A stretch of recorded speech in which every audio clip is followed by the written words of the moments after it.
Welcome to Corwin's Leaders Coaching Leaders podcast with host Peter DeWitt. This podcast is from education leaders for education leaders. Every week, Peter and our guests get together to share ideas, put research into practice, and ensure every student is learning, not by chance, but by design. Hey everyone, I am Peter DeWitt. I am very excited to be moderating the podcast Leaders Coaching Leaders for Corwin Press. And my co-host, my producer, all of that is Ariel Carey. Ariel, welcome. Hi, thanks, Peter. Thanks so much for doing this. We are super excited about this podcast. And in my role as the acquisitions editor for Corwin's leadership list, I get to work with all of these authors every single day, and it is just a whole new experience and a really, great idea to just bring these authors to light and kind of get to share their brilliance with the rest of the world. So I'm just so excited for what people are going to hear today on this podcast. Yeah, James Bailey and Randy Weiner, great book, The Daily SEL Leader, a guided journal. And I really enjoyed briefly going through the book that they offered because it's a very quick read, but obviously you want to be able to do a lot of reflection as James and Randy said on the show, which people are going to hear, but such an important topic, especially when we think about our whole idea that this season is about rekindling engagement. And I feel like you can't rekindle engagement until you sort of get a better understanding of yourself and understand the social emotional learning. So what were some nuggets for you that they talked about in the show? Yeah, definitely. Well, I think that engagement piece, just you can't expect other people to be engaged if you yourself are not showing up in the most honest and authentic way possible. And it struck me at one point, Randy says, if you aren't mastering these SEL principles for yourself, then you are probably misusing your power. And that was a huge eye-opening statement for me. And he explains it so well. So I think readers will enjoy hearing what he says about that. And then just the fact that social emotional learning encompasses so much more than just the touchy-feely stuff we usually associate with it. It's about agency and goal setting and self-efficacy. And you and he and James just do a fantastic job explaining how all of that works. Yeah, I tried a new question at the end, which people will know. I asked them, what are some questions that you wish I asked that I didn't? It's hard to be a moderator sometimes because when you're talking about a topic, you want to go deeper and deeper and deeper. And I kept thinking, I wonder what question I didn't ask that they wish I did. And they definitely offered two good suggestions at the end. So I'm excited for listeners to hear that. So welcome to the podcast, Leaders Coaching Leaders, where you're going to hear James Bailey and Randy Weiner talk about the daily, my upstate New York accent coming out again, the Daily SEL Leader, a guided journal. That's right. Let's get to it. Hello, everyone. Great to have you back to the Leaders Coaching Leaders podcast. I'm really excited about this season, not just because it's our first season, but because we're focusing on rekindling engagement. And to me, there is no better topic to talk about than social emotional learning, which brings me to two of our guests today. I'd like to introduce James Bailey. His career is encompassed as a teacher, a principal, an assistant superintendent, school turnaround leader, consultant, and superintendent, roles spanning from Texas, Colorado, and Wyoming. He's an advocate for helping leaders and young people become more self-aware of their social and emotional needs and developing the skills to work with others on a more human level. And I want to come back to that because I love that you both are using the word human level. Randy Weiner has worked in education technology throughout his career. He has co-founded and led Urban Montessori Charter School in Oakland, California, Brainquake, an award-winning middle school mathematics technology company, and Brass Tacks Innovations, a consulting firm that co-author Bailey and Elena Feinberg started in May of 2020. So, gentlemen, welcome to the show. Thanks for having us. Thank you so much, Peter. Yeah, I'm glad everything is okay. James, I know that you recently experienced all the winter weather in Texas, so we're glad to have you here. Yeah, we survived last week, so we're raring to go back to work. That's good. So I want to start off with a really simple question because I know that Randy, you're located in California, and James, you're in Texas. How did you two meet and get together? Let's start with the basics here. James, you want to take it? Yeah, we just kept seeing each other on meetings. I'm kind of a transplant from the Colorado, Wyoming area and moved down here about 4 years ago. And so just started to see Randy a lot on meetings and things like that. And we just started to kind of chat together. And then we just said, well, what do you do and what do I do? And we just started to meet and found a lot of common interests and just started to kind of partner on some writing things and came up with the idea for the book. And it's led in a lot of other directions. I would just add, and I don't know, James, if this has ever come up, but I think you reached out first, and in whichever week you reached out, it was on my to-do list to reach out to you. So the universe was just aligning there. Kismet between the two. Yes. That sounds fantastic. I got to tell you, I love the book. So you've got the Daily, and sorry, my upstate New York accent, the Daily SEL Leader, a guided journal. And the description says, although most of the focus on SEL has been at the student level, the truth is that school leaders can't implement social emotional learning effectively if they don't deeply understand it for themselves. And I know that you use some of the core CASTLE skills in the 6 modules, but I want to talk a little bit about the whole umbrella of the book, which I think is so very important. And then we can sort of get into the nitty gritty where some of the chapters are concerned, because I love how you even started off with the first chapter on self-awareness. But, we know that we've been experiencing COVID over the past year. And I know in the research that I've done that leading up to COVID, school leaders and teachers had a high amount of stress that they were feeling, stress and anxiety. And then, of course, after COVID, it just became obviously much, much worse. And then for me, I coach school leaders, and I was coaching leaders in California. And I remember this one session that we were doing this remote. And one of my strongest teams that I work with, a couple of them just started crying. A couple of the principals just started, and it was the second week of school. And the next morning I woke up and wrote a blog called, why we need to pay attention to the mental health of school leaders. And I just can't believe how much that topic blew up, but it's so complicated too, because school leaders don't necessarily like to talk about it for themselves. Yeah. So could you give us a little bit more information? I love the fact that you're focusing on school leaders, but was it hard to get them to talk? Was it easy? Yeah, I think you hit it on the head, Peter. The whole issue is that I think we both believe that it's hard to lead something. I don't care whether it's literacy or math or social emotional learning for kids and adults if you don't understand it yourself. And I think the whole social emotional movement is sort of taking that sort of path. I've worked in that. Randy's worked in that. Probably the past 10 to 20 years.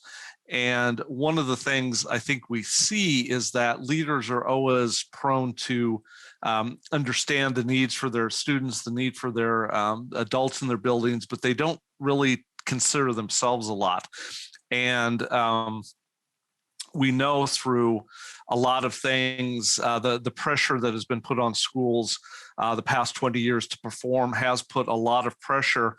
And we tend to go down, one path rather than the other. And we can jump into kind of the research base here in a little bit, but leaders are really prone not to understand things for themselves, and they're really prone to put money toward others rather than themselves. Yeah, that last point, Peter, I think James and I found from an empathy perspective to be one of those inflection point findings where, as is so often the case in education, we'll make noble decisions that perhaps are not ultimately in the best interests of students. And so a school leader's decision to not invest in himself, herself, or their self because of guilt associated with diverting those dollars from staff or students makes a ton of emotional sense, but strategically and tactically may be actually a misplaced, though well-intentioned decision. And so we found that this is a real problem, and it was a problem also that leaders wanted solved, and so that really informed how we went about designing the book.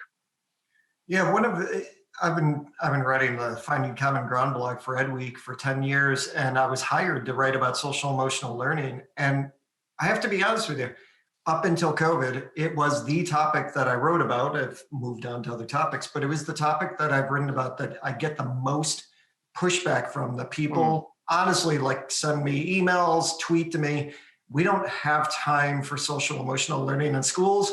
We just want to focus on academics. And I was like, wow, if it were just that easy, wouldn't that be great? But so now after COVID hits and becomes a pandemic, it seems like people are ready to listen. Is that what you found too over your experience working through social emotional learning? Yeah, I mean, I think definitely. I mean, you're seeing the increase in mental health issues for everyone who's dealing with it, from students to the adults in the building. I don't know if you saw. I'm trying to remember where this came. Yes. Oh, it was something I saw back in Colorado. The Colorado Education Association did a survey, and they found that basically 40% of teachers are talking about leaving the profession. 40%. And so if that doesn't tell us something that needs to change in our school environments, I don't know what does. Yeah, I think another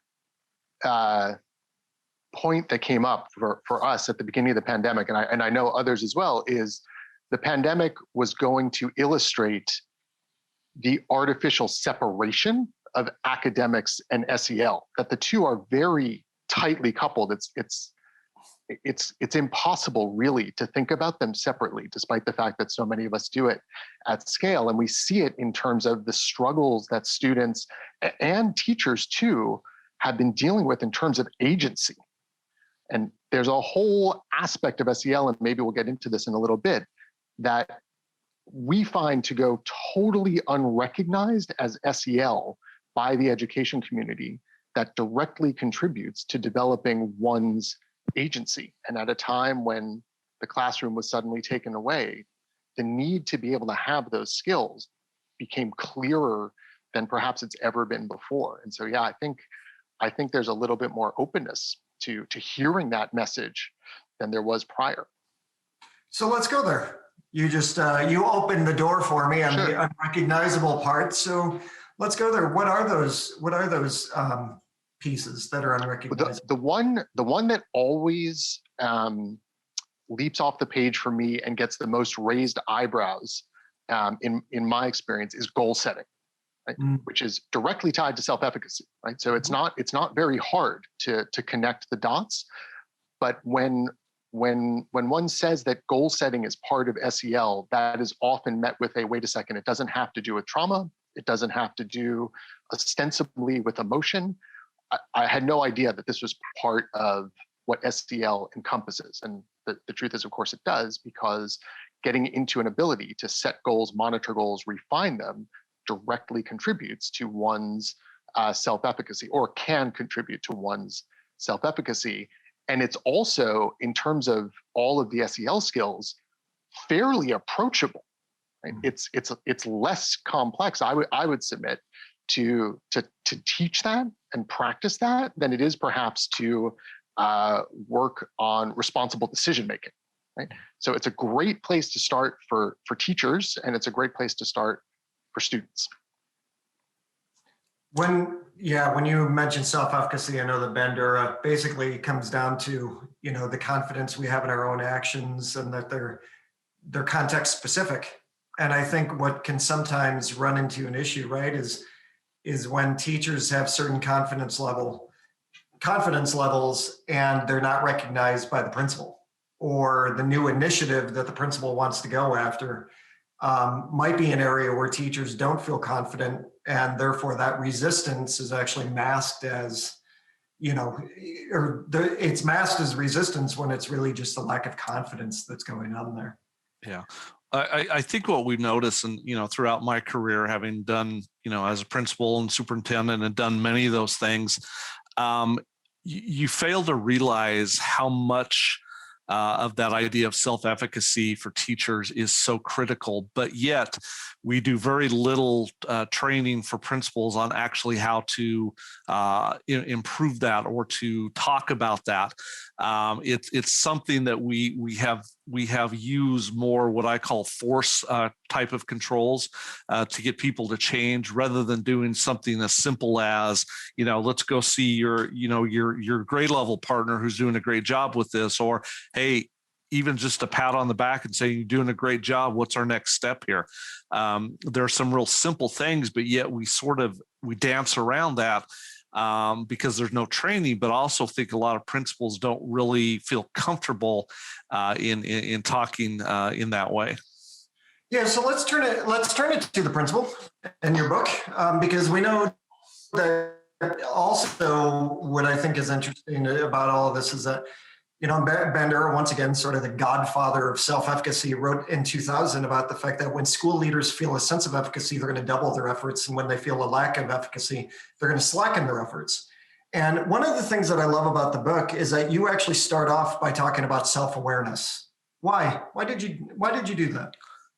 Well, I think it's the probably the best lead-in. If you look at the Castle framework, that's where they start. And we just really believe, I guess I believe, and I'm sure Randy does too, that until you are really aware of who you are, what you feel, how you come across as a leader, you're not going to make anything. So it's like, to me, it's like the central nugget of everything, because as a principal, we know that emotions are so contagious, and that if we're not aware of how we're coming off, about how we're saying things, about how we're emotionally playing issues, it's going to, just because of the power levels, the power status differential, it's going to matter a lot in schools, and people need to recognize that in order to get the work done that we need to improve teaching and learning for everybody. Yeah, I definitely agree. And I also just want to note that one of the things that we hope principals will find to be useful is, if you are a principal who already has invested significant time in self-awareness and feel as though your time would be better spent working on other skills, we very intentionally made the book non-linear. So yes, it is a great place to start if you are looking to deepen this work and you're new to it. So for new leaders who may be listening, but the book is intentionally designed to support your own path. And there are a number of mechanics inside of the book that make that easy to do. So I'm a former school principal. I was a principal for 8 years, and there was a lot coming at us. We had accountability, we had mandates from the state, we had district stuff.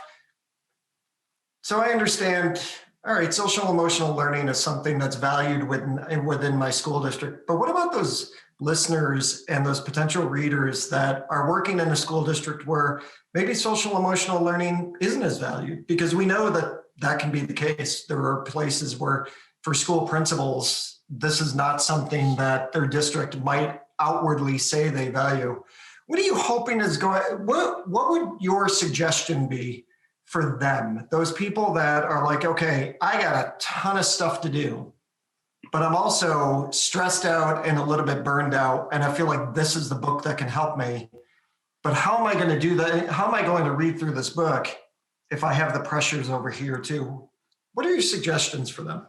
Yeah, so I think to me the simple answer is, like, it doesn't matter, because as a leader, you're always trying to influence something in your building, right?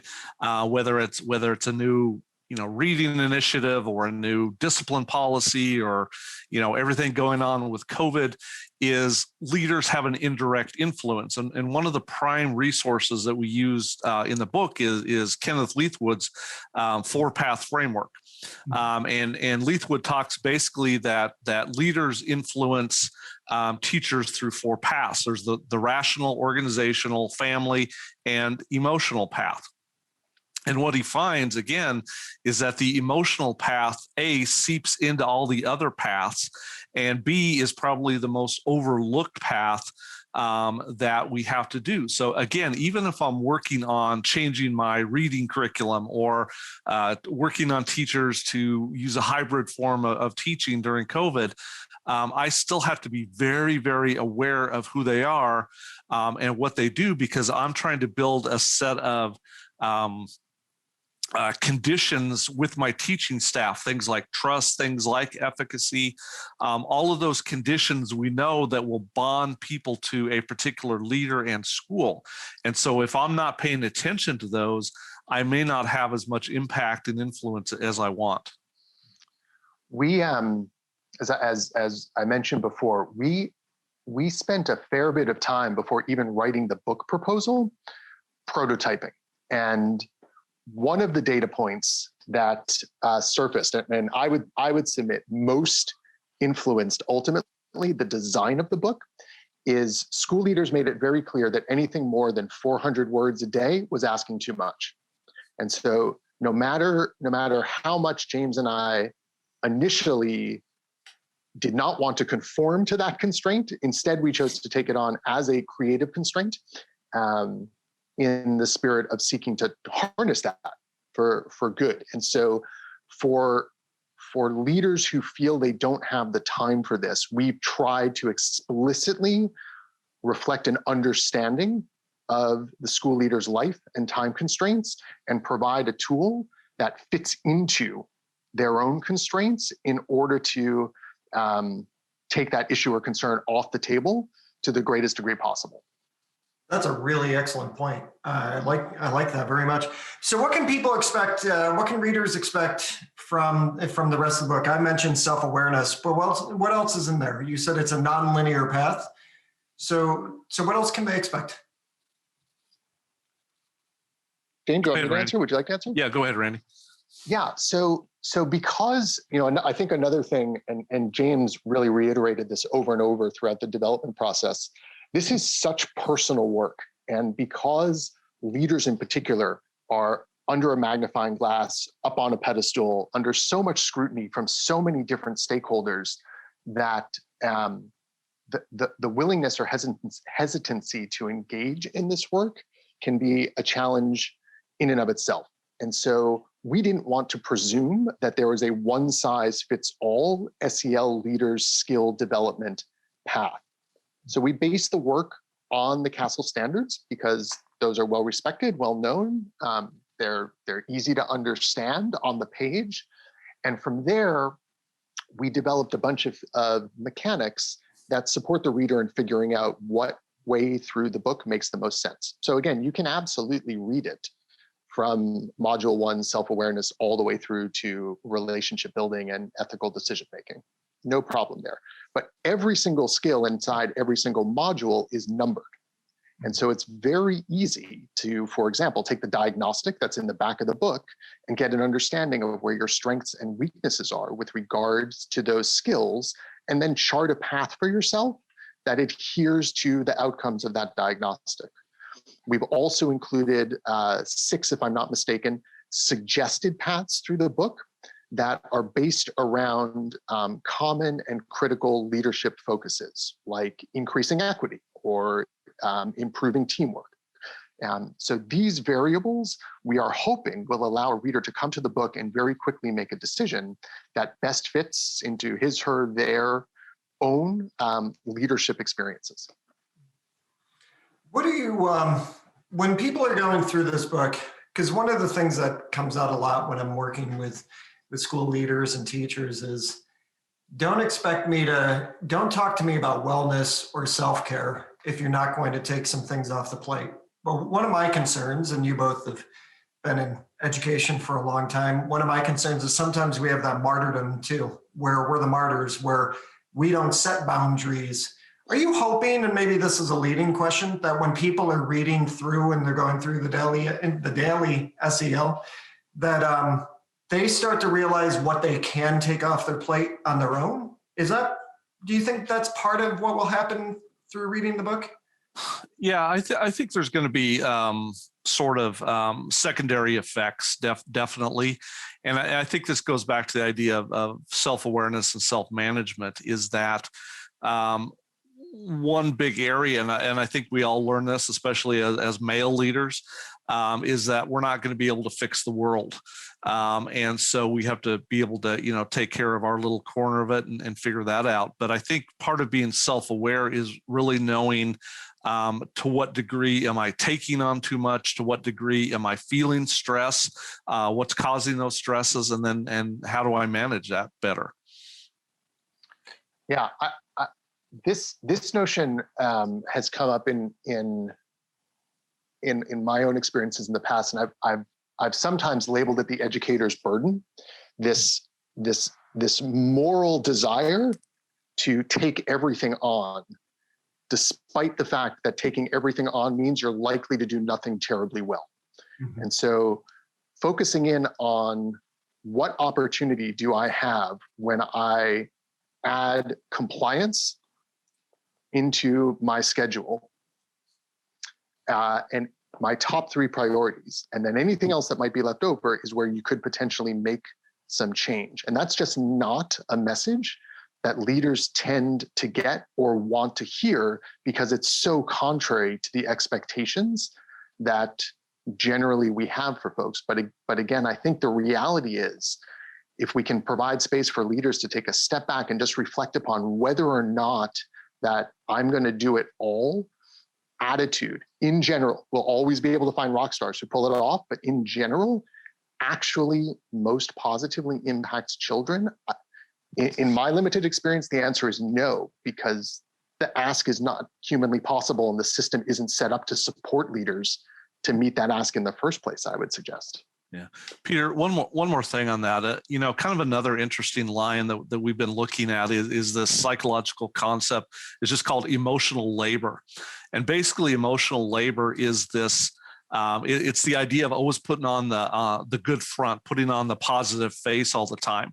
And that takes a lot of cognitive energy. And you see teachers do that a lot.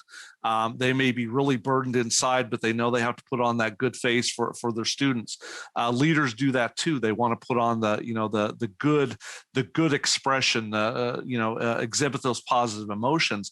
And that causes a lot of discrepancy, because they may be feeling really low, but they're putting on this face, and it causes a lot of tension in themselves. And so some of that work we're going to delineate probably in our next book that we're looking at. But really, it's how do you understand, and how are you aware that while I may put on this good face, what am I really feeling inside, and how do I really handle that in a way that is healthy and can help me kind of balance those things. Because again, we know, if you come in, grumpy all the time, people are going to catch that and not be as willing to talk to you as the leader. But by, always putting on the cheery face, I'm not sure we're being truthful to ourselves as humans. I think you both offered a lot of key takeaways before we end the show. Any question that I didn't ask that you wish I did?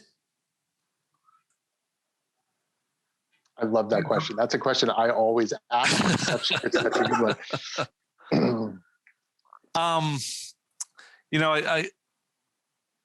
I think what you didn't ask is like what are the big takeaways? And I think it's the very second to last or last page of the book that we just try to really sit down and summarize what those competencies mean for leaders. And we say things such as for self-awareness, it's really understanding that emotions are contagious. For self-management, it's really, again, your playbook to model things for people.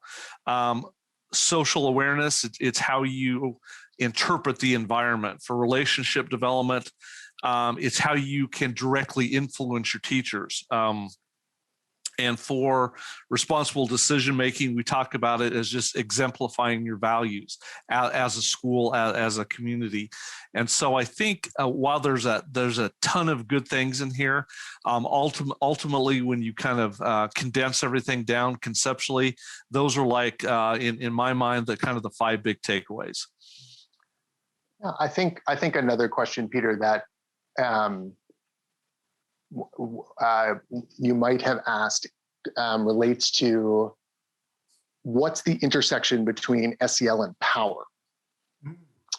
And I think we would both say, and James sort of alluded to this before, when a leader does anything in the community, the likelihood that some member of that community will experience that decision, that action, as a reflection of the leader's power, I would submit is pretty close to 100%, if not 100%. And so if as a leader, you are not on the path to mastering these SEL skills, I think we would suggest you're likely misusing your power in some way that could be damaging to some members of your community, especially if you are a white leader leading across difference. And so being mindful of SEL as a way to harness and better channel, again, ultimately for children, the power that's imbued and implicit in your leadership position is something we would hope that leaders would be excited to explore. Yeah, there's a lot of skill to work in a collective, and one of the things is definitely social sensitivity. Yes. Not only understanding how you communicate, but how you communicate impacts the people around you. Mm-hmm. The season is on rekindling engagement, and to me, there's no better way to rekindle engagement than being self-aware and working on social emotional learning. And it's definitely not that it's not important for everybody else, but it's definitely important for school leaders for sure. So James Bailey and Randy Weiner, thank you so much for writing this book. I just think it's an excellent resource for people to be able to read and really change a lot of their practices when they're going through that process. So thank you for being on the Leaders Coaching Leaders podcast. Yeah, it's been our pleasure. Thanks for having us. Thank you, Peter. Our privilege. Thank you so much. So I hope everyone enjoyed the podcast with Randy Weiner and James Bailey talking about the Daily SEL Leader, a guided journal. What a fantastic conversation, and what a very important conversation for us to be able to have. We need to be able to come out of this COVID experience with a better understanding of just the stress and anxiety that has been pressed upon schools for decades, right? And yep. Also really come out of this thinking, how can we change ourselves for the better? So that's right. That would be a great topic, Ariel. Yeah. And James says, emotions are contagious. He said that multiple times. And I know that's something I'm going to be taking away for myself too, in that my emotions are visible and contagious to the people around me and how we affect each other. So thank you everyone for listening today. Don't forget that you can watch this show on YouTube, or you can listen on Apple Podcasts, Google Podcasts, or on Spotify. And we hope that you leave a review and subscribe. And we'd love any feedback that you have. Thanks Absolutely. so much. Reviews are definitely important. So Ariel, thank you so much. Always good to see you. Thanks, you too, Peter. All right, see you the next time around. Take care.